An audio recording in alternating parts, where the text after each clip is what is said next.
생명의 버팀목 희망채널 백혈병원의 TV 이은영입니다. 안기종입니다. 네, 오늘 백혈병원의 TV에서는 혈액암, 특히 백혈병에 있어서 완치로 가는 치료의 궁극적인 거는 조혈모세포 이식이라고 많이 얘기를 하잖아요.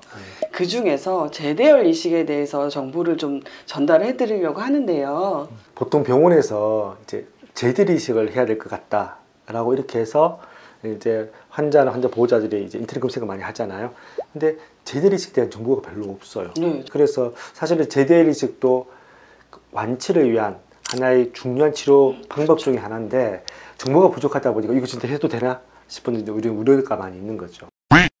그러면 제대혈 이식이 뭘까요? 제대혈 좀 어렵고 탯줄이라고 하죠. 탯줄. 네. 그 산모가 출산하게 되면 이제 산모하고 아이의 요 영양분 같은 거 공급하는 이 탯줄이 보통 이제 끊잖아요. 그러면 보통 다 버려요. 근데 이 안에 그 혈액세포를 생산하는 조혈모세포가 굉장히 풍부하게 들어있거든요.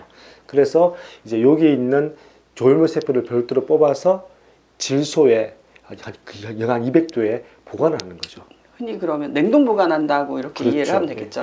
그래서 뭐 100년까지 보관할 수 있을 정도로 보관 기술이 좋아졌기 때문에 이제 그거를 조혈모세포 대신 이제 제대혈 이식을 하는 거죠. 그러면 제대혈에도 종류가 있을 것 같아요. 그 종류가 있지는 않죠. 왜냐하면 똑같은 제대혈이기 때문에 다만 요걸 누가 사용할 수 있느냐에 따라 가지고 가족 제대혈과 그다음에 기증 제대혈로 나눠지거든요. 가족 제대혈은 이제 본인이 직접 돈을 내고 제대혈을 보관하는 거거든요. 그러니까 본인이나 가족들이 사용할 수 있도록 되고 딴 사람 사용 못해요. 근데 기증 제대혈이라고 하는 게 그거는 그 조혈모세포를 기증하겠다고 등록하는 것처럼 이 기증 제대혈을 하게 되면 내가 비용을 부담하는 게 아니라 다만 나도 사용할 수 있고 다른 사람도 사용할 수 있는 현재 이제 가족 제대혈은 한 100만 건 정도가 이제 보관되어 있고요. 그리고 기증 제대혈 같은 경우에는 2021년 기준으로 한 4만 8천 건 정도. 4만 8천 건. 예, 그 정도 지금 현재 보관이 되고 있습니다. 4만 8천 건이면 적은 건 아닌 것 같아요. 그렇죠? 지금 현재 조혈모세포 기증을 하겠다고 등록한 사람이 39만 명 정도 됐거든요. 근데 이 경우에는 거부도 할 수 있잖아요. 그렇죠. 그러니까 실제적으로 이게 39만 건이 다 있는데 그 보관되어 있는 기증 제대혈은 뭐 거부 같은 게 있을 수가 없고 이미 보관되어 있는 거니까. 그리고 또 이거는 하나만 사용이 아니라 2개, 3개 이렇게 섞어서 사용할 수도 있거든요. 그래서 한 5만 건 정도만 있다 하더라도 현재 웬만한 필요한 환자한테 찾을 수 있다라고 이야기하고 있습니다.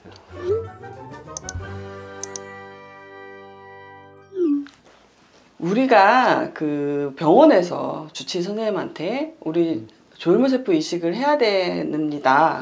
이렇게 했을 때 우리가 흔히 알고 있는 것이 형제간의 조혈모세포 이식, 또 타인 간의 이식과 또 해외, 또 반일치, 제대혈 이식을 알고 있어요. 근데 흔히들 이해하는데 제대혈 이식을 해야 된다는 의료진의 설명을 들었을 때는 형제 간의 일치자가 없고 타인 간에도 없어요. 반일치인 경우는 또 반일치도 그 상황이 있잖아요. 근데 왜 해외의 일치자를 먼저 알아보면 안 될까요? 이런 질문들이 있으세요. 그 부분에 대해서 좀 설명을 해주시면 이해가 좋을 것 같아요. 그러니까 해외에서 일치자가 있다는 것은 100% 일치한다는 거거든요. 근데 그런데도 불구하고 제대혈 이식을 한다면 당연히 좀 혼란스러울 수 있죠.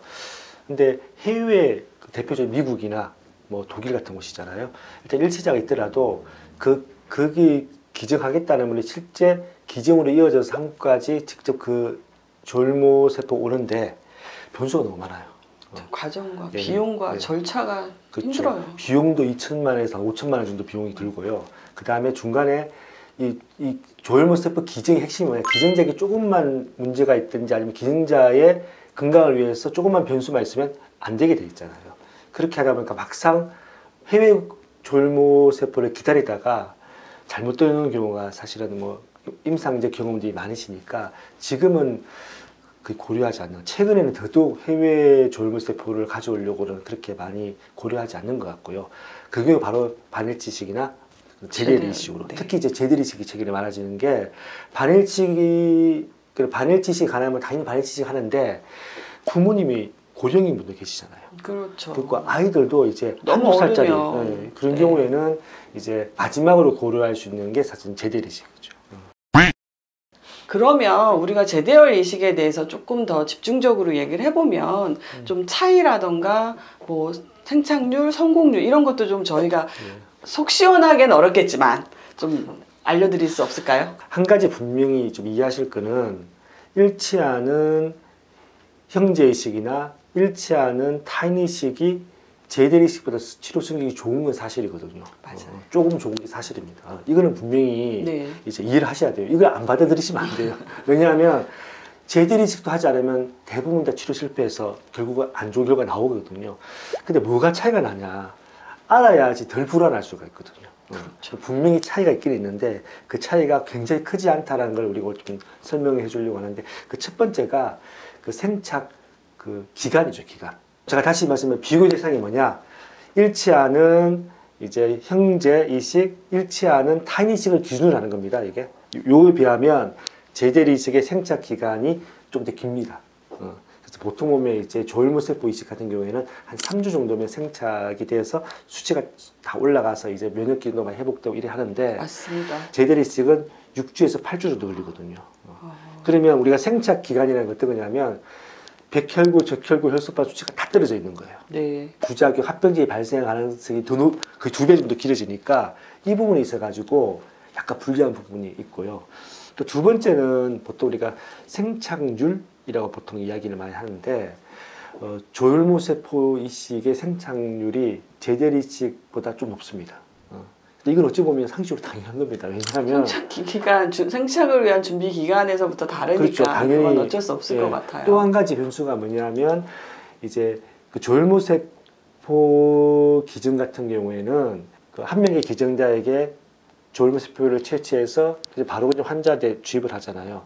근데 제대열은 이게 양이 좀 작습니다. 탯줄에 그럴 수밖에 없죠. 양이 작죠. 그래서 두 개를 이렇게 섞어서 사용하는 경우가 있거든요. 이러다 보니까 약간 이제 합병증이 발생할 정도 높고 또 한 가지는 뭐냐면 조혈모세포는 채취하고 바로 그날 바로 주입을 하거든요. 근데 제대열은 채취하고 난 뒤에 이거를 이제 그 질소 탱크에 보관을 하잖아요. 어떤 경우에 10년도 보관했다가 사용할 수도 있고. 보관 기간이 아무래도 그렇죠. 길면 물론 이제 200도 정도, 영하 200도 정도 되니까 사실은 되게 안전하게 보관은 돼 있지만 그래도 조혈모세포로 바로 채취해서 그날 바로 주입하는 것에 비하면 사실은 뭐 제대열이 좀 그 부분에 있어가지고는 좀 단점이 있죠. 제가 조혈모세포 이식을 했지 않습니까? 예. 저희 오빠한테 했는데 저는 한 4주 만에 생착이 됐던 것 같아요. 근데 그 당시에도 굉장히 의료진이 좀 걱정을 했어요. 왜냐하면 평균적으로 3주인데 저는 좀 길었고 그러니까 그 사이에 뭐 이런 좀 각종의 감염에 노출되면서 좀 고생도 했고 근데 오빠가 전날 입원을 하고 아침에 채취를 하고 이른 아침에 하고 저는 그 11시쯤 저한테 왔어요. 그러니까 당일인 거예요. 같은 병원이니까. 그러니까 좀 아까 말씀 주신 게 쏙쏙 저는 좀 들어오는 것 같습니다. 중요한 게 뭐냐. 제대리식도 백혈병을 완치하는 되게 중요한 하나의 치료 방법이라는 거거든요. 만약에 그 잃지 않은 형제이식이나 잃지 않은 타인이식이 치료성이 너무 떨어진다. 그러면 안 하겠죠. 그렇죠. 적어도 그 정도는 알지 몰라도 그 항암 치료만을 하는 거나 아니면 치료를 안 하는 거에 비하면 훨씬 더 치료성이 좋기 때문에 그리고 또 하나는 의료진이 제대리식을 추천한다고 하는 거는 이미 다 고려를 한 겁니다. 뭐 당연히 알겠죠. 그렇죠. 일단은 잃지 않은 형제나 타인 조혈모세포가 없다는 걸 이미 알고 있고 그리고 이제 해외에 잃지 않은 조혈모세포하고 부모 자녀 간 이제 반일치 또 다 고려했습니다. 고려했는데도 불구하고 이거보다는 제대일이 더 치료 효과 면에서 유리하다고 판단하니까 이제 환자한테 이제 제안을 한 것이거든요. 그에 대한 신뢰는 좀 필요한 것 같습니다. 저희 환우회에 문의 상담이 많은 것도 최근에 제대열 이식에 대한 정보가 없으니 막연한 두려움이 더 크신 것 같더라고요. 병원에서 제대열 이식을 합시다. 그러면 그것이 현재의 환자한테는 최선의 방법인 거라고 이해를 하면 될 것 같아요. 그렇죠. 제가 통계 하나 말씀드리면 2019년에 그 제대열 이식을 했던 환자 숫자는 37명이었고요. 그리고 사용된 제대는 66개 정도였었습니다. 그러니까 아마 지금 이제 2020년, 2021년은 더 좀 많아졌겠지만 그 2019년에 37명 정도 적은 숫자도 아니거든요. 저희가 최근에도 저희 회원분 중에서도 제대열 이식 받고 건강을 회복한 분들도 계셔요. 저희가 뭐 몇 명 어디서 이렇게 통계까지는 아직은 없지만 최근에 저는 알고 계신 분들은 있습니다. 저는 좀 이제 제대열 이식 하신 분이 지금 이제 건강하게 사회생활 하신 분 한 분 정도 나오셔가지고 간증 같은 걸 좀 해주시던데 이렇게 해줘야지 좀 불안이 좀 덜 할 수 있을 것 같아요. 이 방송이 나가면 좀 연락이 오시지 않을까 하는 생각이 듭니다. 당부하는 거는 일단은 제대열 이식이라서 막연하게 불안해하고 굳이 제가 제대열 이식을 해야 됩니까? 이렇게 생각하지 마시고요. 그 정확한 정보를 가지고 또 최선의 치료 방법이다 생각을 하시면서 의료진과 충분히 상담을 하시면 될 것 같아요. 예, 오늘 백혈병 안의 TV 여기까지 하겠습니다.